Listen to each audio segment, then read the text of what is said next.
दोस्तों, मेरा नाम है वेद श्री त्रिवेदी और हम लोग इस समय पढ़ रहे हैं कॉर्पोरेट अकाउंटिंग। इसमें हम लोग इस समय एक बहुत ही महत्वपूर्ण टॉपिक पे डिस्कस कर रहे हैं। वो है हमारा रिडम्पशन ऑफ प्रेफरेंस शेयर। यहाँ से रिलेटेड आपके कई सारे क्वेश्चन पूछे जाते हैं, फिर चाहे वो एकेडमिक हो कॉमर्स में या फिर कंपटीशन से रिलेटेड कोई भी exam TGT, PGT, GIC, NET दे रहे हों।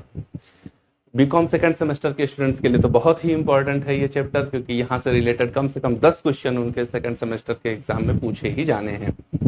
पिछला वीडियो मैंने दिया था जहां पर बेसिक बताया था कैसे इनको इशू किया जाता है और प्रेफरेंस शेयर कैपिटल आखिर होती क्या है। आज हम लोग बात करेंगे कि आखिर क्या प्रोविजंस दिए गए हैं सेक्शन 55 में जब हमें रिडम्पशन करना होता है कंपनी के प्रेफरेंस शेयर कैपिटल का। क्योंकि किसी भी कंपनी, देखिए लॉ की जब बात करेंगे तो वहां पर हमेशा हमेशा कुछ ना कुछ रूलिंग है। तो आज हम लोग उस कंप्लीट रूलिंग को जानेंगे कि कौन कौन सी रूलिंग है जो हमें फॉलो करनी होती है जब कंपनी के प्रेफरेंस शेयर कैपिटल का रिडम्पशन करना होता है। तो जानेंगे आज हम लोग सेक्शन 55 को। लेकिन उससे पहले मैं आपको बता दूं, मैंने कॉर्पोरेट अकाउंटिंग में कंपनी के बेसिक से लेकर के अभी तक आपको 19 वीडियो प्रोवाइड कराए हुए हैं, जिसमें कंपनी के बेसिक से लेकर के आपको न्यूमेरिकल प्रॉब्लम तक मैं लेके आया हूं फर्स्ट चैप्टर के। अगर आप जरूरी समझें, आपके लिए आवश्यक हो तो उनको देख सकते हैं। साथ ही साथ बीकॉम फर्स्ट सेमेस्टर के लिए फाइनेंशियल अकाउंटिंग और financial management, management accounting, income tax जैसे सब्जेक्ट्स की कंप्लीट प्लेलिस्ट आपको डिस्क्रिप्शन बॉक्स में दी गई है। यदि आपके लिए ये आवश्यक है या आपके सहपाठियों के लिए या आपके मित्रों के लिए ये आवश्यक है तो आप उनके साथ इसे साझा कर सकते हैं, ताकि वो फ्री ऑफ कॉस्ट आसानी से चीजों को समझ सकें। यदि आप जरूरी समझते हैं तो कर दीजिए, नहीं जरूरी समझते हैं तो छोड़ दीजिए। इच्छा आपकी, कहना हमारा फर्ज है। चलते हैं और जानते हैं क्या प्रोविजंस दिए गए हैं सेक्शन 55 में। तो जब बात करेंगे हम लोग सेक्शन 55 की, यहां पर देखिए आप क्या लिखा हुआ है, सेक्शन 55। सेक्शन 55 में वो सब प्रोविजंस दिए गए हैं जो यूज होते हैं या जिनका अनुपालन करना है जब कंपनी अपने प्रेफरेंस शेयर कैपिटल का रिडम्पशन कर रही होगी। तो देखिए, रिडम्पशन का मतलब है कि पूर्वाधिकार अंशों पर कंपनी ने जो भी फंड अराइज किया था उसका जब भुगतान करेगी पुनः शेयर होल्डर्स को, पुनः का मतलब है वापस शेयर होल्डर्स को, तो उसको कहा जाता है ये शोधन किया जा रहा है। चूंकि ये प्रेफरेंस शेयर का किया जा रहा है तो कहते हैं कि प्रेफरेंस शेयर कैपिटल का रिडम्पशन किया जा रहा है। तो जब आप पैसा वापस कर रहे हैं तो कहीं से लाएंगे ना, कुछ सोर्स होना चाहिए कि कहां से वापस करेंगे।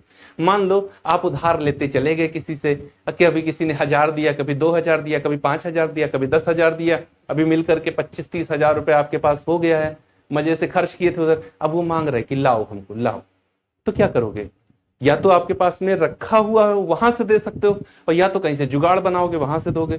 तो अगर रखा हुआ है या फिर जुगाड़ बना रहे हो तो वो सोर्स है। अगर आपके पास है तो वो अपने पास से दे रहे हो, कहीं से ला रहे हो तो वो आप उसको अरेंज कर रहे हो। कुल मिलाकर आपके पास कुछ ना कुछ सोर्स होना चाहिए, वहीं से आप पेमेंट कर सकते हैं। तो सेम यही बात लागू होती है जो सेक्शन 55 टू फर्स्ट में ए में बताई गई है, सोर्सेज ऑफ रिडम्पशन। अर्थात जब रिडम्पशन कर रहे होंगे तो उसके स्रोत क्या होंगे, कहां कहां से हम इनका रिडम्पशन कर सकेंगे। तो देखिए, कंपनी के पास में जब वो अपने प्रेफरेंस शेयर कैपिटल का रिडम्पशन करती है तो उसके पास दो स्रोत होते हैं। कौन कौन से दो स्रोत होते हैं? नंबर एक होता है divisible profits. Divisible profits, divisible profits क्या होते हैं ये मैं अगले वीडियो में बात करूंगा। अभी सिर्फ ये मानो कि प्रॉफिट अवेलेबल फॉर डिविडेंड्स, या फिर उसको डिविजिबल प्रॉफिट कहा जा सकता है। हिंदी में उसको फ्री रिजर्व भी कहा जा सकता है। स्वतंत्र संचयों से उनका भुगतान वो कर सकती है। साथ ही साथ दूसरा पॉइंट क्या होता है, company issue of new share for this purpose, issue of new share for this purpose, या तो इसी उद्देश्य के लिए उसने शेयर्स को इशू किया हो और वहां से जो फंड अराइज हो उससे रिडम्पशन कर दे। दोनों ही कंडीशन में क्या होगा, देखो, डिविजिबल प्रॉफिट हमारे खुद के पास रखे हुए हैं। डिविजिबल प्रॉफिट का मतलब है जो कंपनी के पास में फंड खुद रखा हुआ है उसका, वो भी कैसा, फ्री। बात अगले वीडियो में करूंगा डिविजिबल प्रॉफिट क्या होता है। दूसरा, नए शेयर इशू कर दो। मान लो जैसे मैंने कहा था 25,000 रुपए हमें रीपेड करने, किसी को मैंने उससे लिया था, मुझे पेड करने हैं, वो हमसे डिमांड कर रहा है। तो ए से लिया था, अब मैं बी के पास चला गया, भाई दे दो यार 25,000 रुपए हमको यार, ए को देना है। अब दे नहीं पाएंगे तो साला गालियां देगा, है ना। तो अब क्या करना है, वहां से आप पैसा लेकर आ रहे हैं, ए को दे रहे हैं। ये क्या हो रहा है, जुगाड़ बना रहे हैं। सेम यही चीज कंपनी कर रही है कि इशू कर रही है, नए शेयर्स का इशू कर रही है। नए शेयर्स इशू करने से वहां से फंड आ जाएगा और उससे वो रिडेम्पशन कर सकेगी। तो दो स्रोत होते हैं कंपनी के पास में रिडेम्पशन करने के अपने प्रेफरेंस शेयर को, या तो डिविजिबल प्रॉफिट या issue of new shares for this purpose. इसी उद्देश्य के लिए, किसी अन्य उद्देश्य के लिए शेयर इशू किए थे और उस कैपिटल से हम रिडेम्पशन कर दें, नहीं हो सकता है। इसी उद्देश्य के लिए अगर शेयर्स को इशू किया गया तो वहां से आप रिडेम्पशन कर लीजिए। तीसरा, इसको मिला लीजिए, मतलब कुछ डिविजिबल प्रॉफिट से किया जाए और कुछ नए अंशों के निर्गमन द्वारा कर दिया जाए, तो तीसरा पॉइंट आ जाता है, partially from divisible profit and partially from new issue of equity share और preference share for this purpose. Okay, बात समझ में आ गई? जी हाँ सर, समझ में आ गई। दूसरा पॉइंट है fully paid shares. Fully paid shares का मतलब है कि कंपनी केवल उन्हीं प्रेफरेंस शेयर का रिडेम्पशन कर सकती है जो फुल्ली पेड हैं। पार्सली पेड प्रेफरेंस शेयर का रिडेम्पशन नहीं किया जा सकता। पार्सली पेड क्या होता है, मान लो कंपनी ने 10,000 10% preference share at the rate 100 each issue किए थे, तो ये 100 आउट ऑफ 100 पेमेंट होना चाहिए। 100 आउट ऑफ 100 पेमेंट होना चाहिए। अगर इसमें से 80 पेड है, 70 पेड है, तो इनका रिडेम्पशन नहीं किया जा सकता है। अच्छा, कंपनी जिद पकड़ ले, नहीं करेंगे, तो लॉ कहता है कर लो। पहले वो जो 20 या 30 रुपए तुम्हारे बाकी हैं उनकी डिमांड कर लो। जो यहां पर 20 या 30 रुपए आपके बाकी है ना अभी, जिनको आपने मांगा ही नहीं, तभी तो ये पार्सली पेड थे, उनकी डिमांड कर लो। तो 80 पहले ही मांग चुके थे, 20 और मांग लेंगे तो कितना हो जाएगा, 100 आउट ऑफ 100 हो जाएगा। 70 पहले ही मांग चुके थे, 30 और मांग लो तो 100 आउट ऑफ 100 हो जाएगा। मतलब कुल मिलाकर आप रिडेम्पशन तभी कर सकते हो जब वो फुल्ली पेड हो। पार्सली पेड प्रेफरेंस शेयर का रिडेम्पशन किया ही नहीं जा सकता। बात क्लियर है? बहुत, ये हर एक कंडीशन से रिलेटेड आपका क्वेश्चन बनना है। यहां से रिलेटेड 3 क्वेश्चन बन गया, यहां से रिलेटेड ये क्वेश्चन बन गया। इसको कई तरीके से घुमाया जा सकता है, ठीक है ना। 80 रुपीज पेड हो चुका है, कंपनी कॉल कर चुकी है प्रेफरेंस शेयर कैपिटल पर, उसका रिडेम्पशन करना चाहती है, बताओ फाइनल कॉल कितने रुपए की करेगी? आउट 100 में से 80 कॉल हो चुकी, 20 रुपए की करेगी। ये भी क्वेश्चन बन जाएगा। इस क्वेश्चन किसी कैसा भी बन सकता है। और ऐसा नहीं कि बहुत क्वेश्चन आसान आ जाता है तो लोग गलत नहीं करते। जो क्वेश्चन बहुत आसान होता है वो सबसे ज्यादा गलत होता है। सबसे कम क्वेश्चन वो गलत होता है जो बहुत कठिन होता है, क्योंकि उस पर लोग बहुत दिमाग लगाते हैं। और जो आसान सा क्वेश्चन होता है उस पर दिमाग ही नहीं लगाते हैं, ओवर कॉन्फिडेंस में आते, कहते हैं ये तो हमारा सही ही होगा, लगा दिया गोला, भर दिया, गलत हो जाता है। चलिए, तो बात क्लियर हो गई है ना। प्रेफरेंस शेयर सेक्शन कौन सा है? सेक्शन 55(2)(b बताता है कि कंपनी अपने फुल्ली पेड प्रेफरेंस शेयर का ही रिडेम्पशन कर सकती है, पार्सली पेड प्रेफरेंस शेयर का रिडेम्पशन हो ही नहीं सकता। कंपनी जिद पकड़ती है लेकिन मुझे करना ही है, तो पहले जो रिमेनिंग कॉल है उसको मांगो, उसको पहले फुल्ली पेड बनाओ, फिर रिडेम्पशन कर दो, मुझे कोई समस्या नहीं है, बात खत्म हो जाती है। तीसरा पॉइंट है section 55(2)(c) capital redemption reserve account.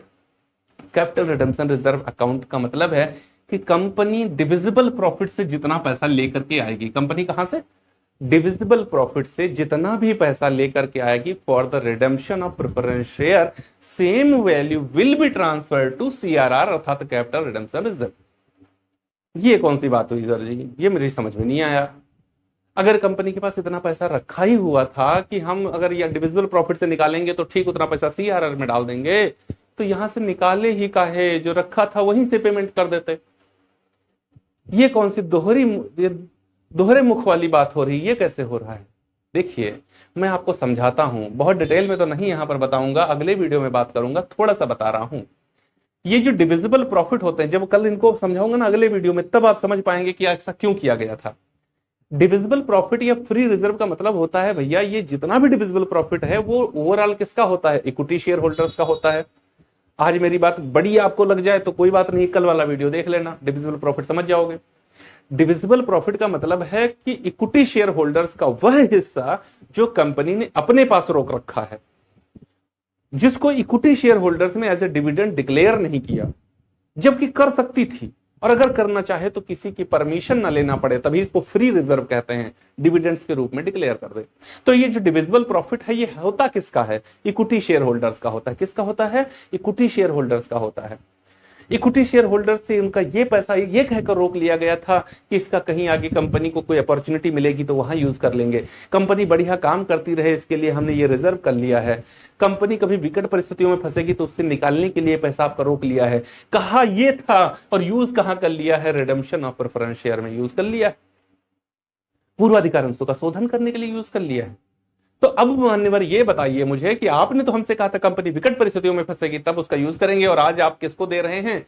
Preference share holders को दे रहे हैं। तो इक्विटी शेयर होल्डर्स क्या करेंगे? आंदोलन कर देंगे, स्ट्राइक कर देंगे, और उनके स्ट्राइक करने पर कंपनी समाप्त हो जाएगी, मालिक हैं कंपनी के। तो वो लोग रुष्ट ना होने पाए, वो लोग रूठने ना पाए, वो लोग ऐंठने ना पाए, गुस्सा ना होने पाए, इसके लिए क्या करती कंपनी? कहती है तुम्हारा पैसा मैंने किसी को नहीं दिया, जो तुम्हारा रिजर्व मैंने अपने पास रोका था वो आज भी रुका हुआ है मेरे पास, लेकिन उसका नाम थोड़ा बदल रहे हैं। अब वो डिविजिबल प्रॉफिट नहीं है, वो क्या है? Capital return reserve. Okay, divisible profits are the part of reserve and surplus, and capital return reserve is also the part of reserve and surplus. Okay, ये भी पार्ट है किसका? रिजर्व एंड सरप्लस का, ये भी पार्ट है reserve and surplus का। कोई इफेक्ट नहीं पड़ता कैपिटल पर, कोई इफेक्ट नहीं पड़ता, कंपनी इसको रोक लेती है अपने पास। बात समझ में आ रही है ना? तो भैया क्या करना है कि अब यहां पर सीधी सीधी एक बात समझो, company preference share capital redemption के लिए जितना भी पैसा डिविजिबल प्रॉफिट से लाएगी, जितना भी पैसा डिविजिबल प्रॉफिट से लाएगी, सेम अमाउंट ट्रांसफर करना पड़ेगा उसको। कहां पर? तो कैपिटल रिडेम्पशन रिजर्व में उसको ट्रांसफर करना पड़ेगा। ये बताता है सेक्शन 55(2) सबसेक्शन सी। ओके, बात क्लियर है? जी हाँ सर, बात क्लियर है। तो capital redemption reserve equal to divisible profit use for the redemption of preference share. Divisible profits use for the redemption of preference share. Okay, CRR बराबर क्या होगा? Divisible profit use for the redemption of preference share. Preference share के redemption के लिए जितना भी हम divisible profit लेंगे सेम वैल्यू ट्रांसफर करेंगे कैपिटल रिडेम्पशन रिजर्व में। बात क्लियर? जी हाँ, बात clear. Next point, premium of redemption of preference share. इसके साथ में हम लोग लगा सकते थे अरेंजमेंट। ओके, अर्थात जो हम लोग रिडेम्पशन करेंगे प्रेफरेंस शेयर का वो दो तरीके से किया जा सकता है, या तो पार पर करेंगे और या तो प्रीमियम पर करेंगे। डिस्काउंट पर रिडेम्पशन हो नहीं सकता। पार का मतलब है मैंने 2 लाख लिया, 2 लाख वापस करूंगा, इसको कहते हैं रिडेम्पशन ऑन एट पार। मैंने 2 लाख लिया, 2,20,000 वापस करूंगा, इसको कहते हैं रिडेम्पशन एट प्रीमियम। तो यहां पर अगर मैंने 2 लाख लिया और 2,20,000 दिया तो ये जो 20,000 है इसको कहेंगे प्रीमियम। तो प्रीमियम कहां से लाओगे? ये मुझे बताओ। कैपिटल तो आ गई आपके पास, या तो डिविजिबल प्रॉफिट से आएगी या तो न्यू शेयर इशू करोगे वहां से आएगी। वहां जो आपको कैपिटल मिलेगी उससे आप रिडेम्पशन कर दोगे प्रेफरेंस शेयर कैपिटल का, बट उस पर देने वाला प्रीमियम कहां से लाओगे? तो उसके लिए क्या है? सेक्शन 55 सबसेक्शन 2 क्लॉज डी बताता है कि उसको कहां से लाओगे। Security premium, premium on redemption of preference share सबसे पहले कहां से लाई जाएगी? तो कंपनी के पास में सिक्योरिटी प्रीमियम अकाउंट होगा। प्रीमियम अकाउंट सबसे पहले, ध्यान दीजिए ये क्वेश्चन बहुत पूछा जाता है। प्रीमियम जो देनी है हमको रिडेम्पशन ऑफ प्रेफरेंस शेयर पर, उसका अरेंजमेंट हम सबसे पहले कहां से करेंगे? तो सिक्योरिटी प्रीमियम अकाउंट से करेंगे, जो मेरे पास ऑलरेडी है। दूसरे नंबर पर जो मैं नए शेयर इशू कर रहा हूं वो भी तो प्रीमियम पर इशू कर सकता हूं। अगर उनको मैंने प्रीमियम पर इशू किया, तो वहां से जो प्रीमियम मिल रही है उस प्रीमियम का यूज हम लोग कर सकते हैं प्रेफरेंस शेयर रिडेम्पशन करने पर जो प्रीमियम दी जा रही है उसको देने के लिए। बात क्लियर है? तो कुल मिलाकर सिक्योरिटी प्रीमियम चाहे मेरे पास रखी हो, चाहे नए अंशों के निर्गमन पर मुझे प्राप्त हुई हो, उसका यूज हम कर सकते हैं जब प्रेफरेंस शेयर कैपिटल का रिडेम्पशन कर रहे होते हैं उस समय। बात क्लियर हो रही है? जी हाँ, बात क्लियर हो रही है सर। मान लो नहीं है सिक्योरिटी प्रीमियम अकाउंट हमारे पास, मान लो नहीं है सिक्योरिटी प्रीमियम हमारे पास, तो कहां से यूज करेंगे? तो दूसरे नंबर पर आप सरप्लस अकाउंट का यूज करेंगे सिक्योरिटी प्रीमियम को अरेंज करने के लिए। तीसरे नंबर पर अगर आपको यूज करना पड़े तो फिर कैपिटल रिजर्व का भी यूज कर सकते हैं आप इसको देने के लिए। बात क्लियर है ना? सबसे नंबर 1 पर सिक्योरिटी प्रीमियम अकाउंट का यूज करेंगे, नंबर 2 पर अगर नहीं है तो सरप्लस अकाउंट का यूज करेंगे, नंबर 3 पर कैपिटल रिजर्व का भी यूज कर सकते हैं। बात क्लियर हो रही है? जी हाँ सर, बात क्लियर हो रही है एकदम ठीक। ध्यान रहे, नए अंशों के निर्गमन पर जो प्रीमियम मिली है उसका आप use preference share capital redemption के लिए नहीं कर सकते, उसका use preference share capital redemption के लिए नहीं कर सकते। बहुत आराम से समझ लो, दिमाग लगा के, दिमाग खोल के सुन लो, ये पॉइंट बहुत गलत होता है बच्चों का। कंपनी ने 1 लाख रुपए के इक्विटी शेयर्स 10% प्रीमियम पर इशू किए तो कितना वैल्यू मिल जाएगा उसको? 1 लाख रुपए के शेयर 10% प्रीमियम पर इशू किए तो कंपनी को मिलेगा 1,10,000। ठीक, लेकिन प्रेफरेंस शेयर कैपिटल रिडम्पशन के लिए आप केवल 1 लाख का यूज कर पाओगे, इस 10,000 का यूज नहीं कर पाओगे। बात ध्यान बहुत आराम से समझिएगा। तो इस 10,000 का यूज कहां कर सकते हैं? अगर हम प्रेफरेंस शेयर कैपिटल रिडम्पशन पर प्रीमियम दे रहे हैं तो उसको पेड करने के लिए 10,000 ले लेंगे, लेकिन प्रेफरेंस शेयर कैपिटल रिडम्पशन के लिए प्रीमियम का यूज नहीं किया सकता। सुनो तो आराम से, प्रेफरेंस शेयर कैपिटल रिडम्पशन के लिए सिक्योरिटी प्रीमियम का यूज नहीं किया जा सकता। फिर से, प्रेफरेंस शेयर कैपिटल रिडम्पशन के लिए सिक्योरिटी प्रीमियम का यूज नहीं किया जा सकता, चाहे आपके पास रखा हो, चाहे नए अंशों के निर्गमन पर मिल रहा हो। बात क्लियर? अब क्लियर हो गई। आगे चलते हैं। Issue of new preference share. Issue of new preference share का मतलब क्या है? यहां पर जो बता रहा है आपको सेक्शन 55 सब सेक्शन 3, अब यहां से ABCD हट गया है, सेक्शन 55 सब सेक्शन 3 बताता है। देखिए, मैं आपको सेक्शन के साथ में ये सारी चीजें बता रहा हूं, ये बहुत ज्यादा इंपॉर्टेंट नहीं, लेकिन याद रखना कभी भी अगर क्वेश्चन बहुत स्टैंडर्ड बनाया तो सेक्शन पूछ लेगा कि बताओ किस सेक्शन में बताया गया है। जब क्वेश्चन बहुत ही इंपॉर्टेंट पूछा जाता ना तो सेक्शन पूछे जाते हैं। याद रखिएगा, अभी कॉमर्स TGT PGT होने वाला है, बहुत स्टैंडर्ड क्वेश्चन आएंगे ना, सेक्शन पूछेगा, है ना। बहुत किस सेक्शन याद नहीं होते, सेक्शन पूछ ले, ईयर पूछ ले, डेट पूछ ले, ये याद नहीं होते, नाम पूछ ले, याद नहीं होता है।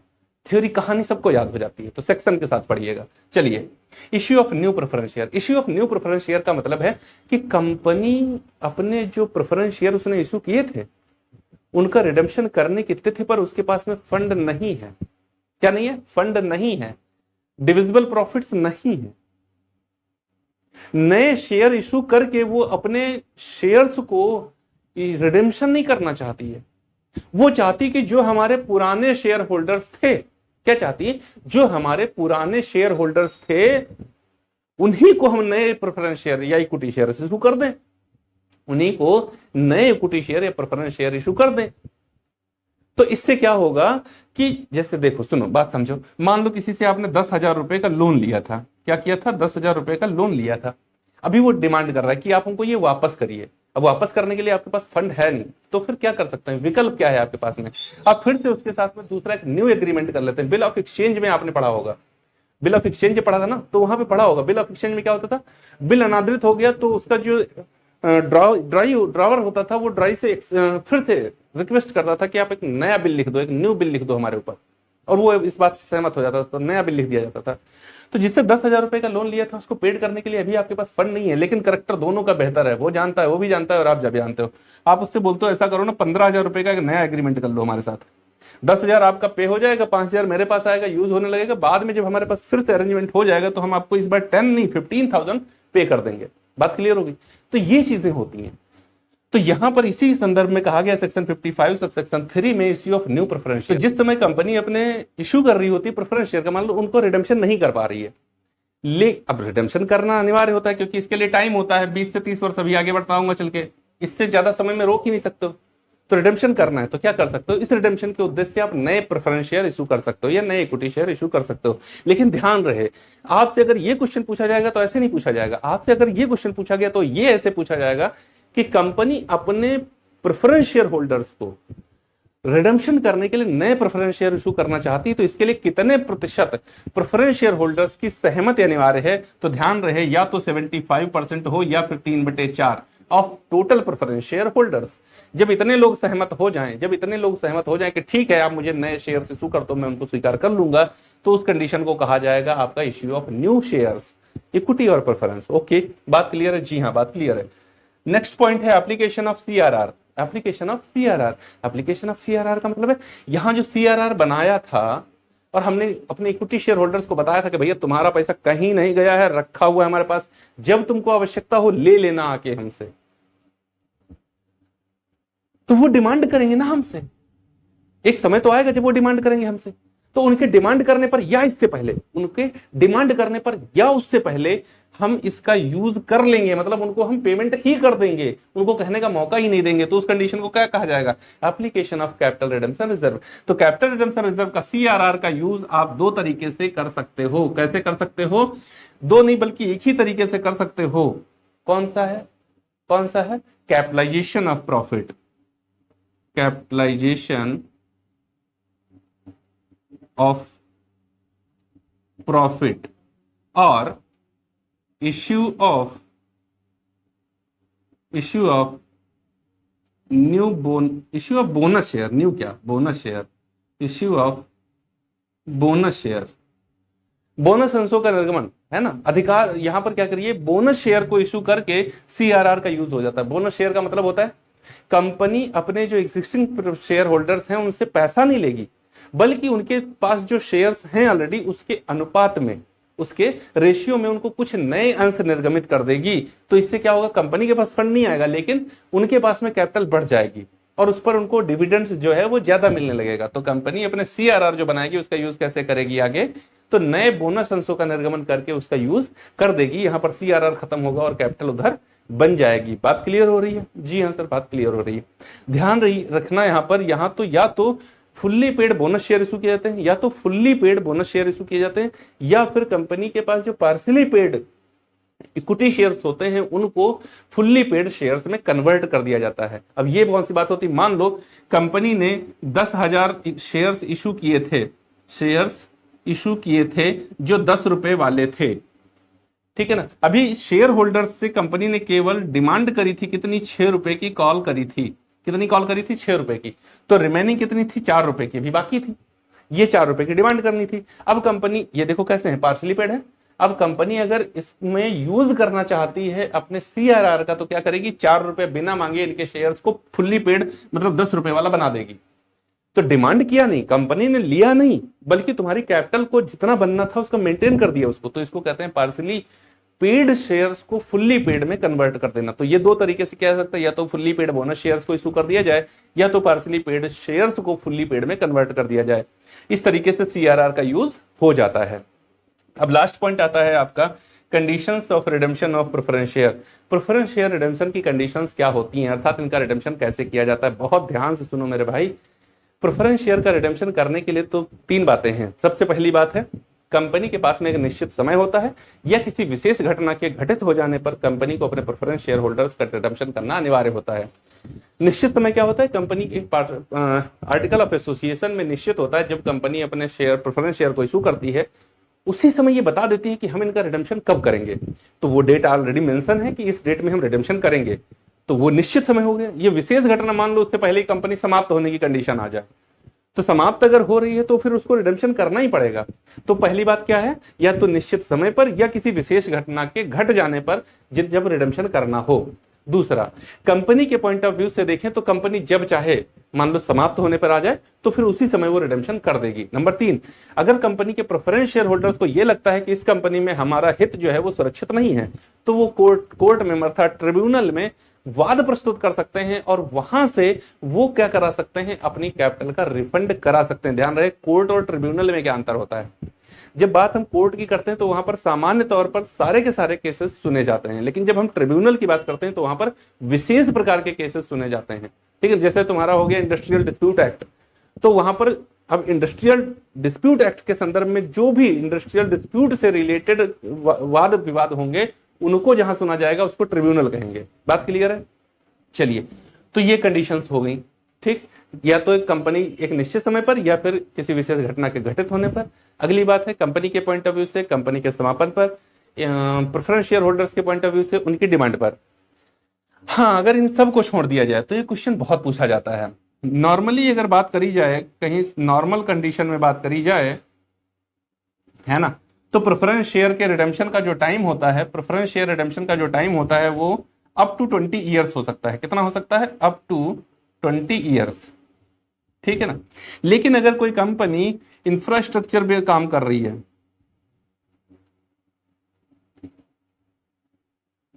तो इसके लिए ये टाइम आपका अप टू 30 ईयर्स हो सकता है, 30 वर्ष में फिर उसको रिडेम्पशन करना होता है, ठीक है ना।